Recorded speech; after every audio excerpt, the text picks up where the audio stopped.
Hi guys, good morning. It's me, Mariel. I'm a ukay-ukay seller and kahit anong pwedeng pagkakitaan, binibenta ko. Like I said sa previous video ko na I'm exploring pa rin. Nag-i-explore ako na nag-i-explore hanggang makuha ko yung talagang papatok sa shop ko. Mapa beauty product, household product, binabenta ko yan. Basta marangal yung trabaho natin at ginagawa natin, bakit ka mahihiyang magbenta?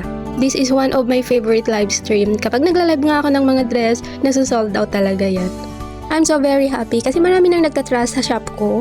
And the sad moment kapag naka-encounter ka ng supplier na scammer. So, anong gagawin kapag basura yung dumating? O, gawan mo ng paraan, huwag kang ngalngal ng ngalngal. Umiyak ka sa umpisa pero walang magagawa yung pag-iyak mo. Kaya gawan mo na lang ng paraan. Madidisappoint ka sa una pero kailangan mong gawa ng paraan para mabalik mo na kahit konti yung puhunan mo. Ako yung tipo ng tao kahit malugi ako ng 10 times, 20 times pa rin akong susubok. Bata pa lang ako, business-minded na talaga yung utak ko. Nag-aaral pa lang ako, kahit ano-ano na yung mga binibenta ko, hindi ako nahihiyang magbenta basta marangal yung ginagawa mo, bakit ka mahihiya.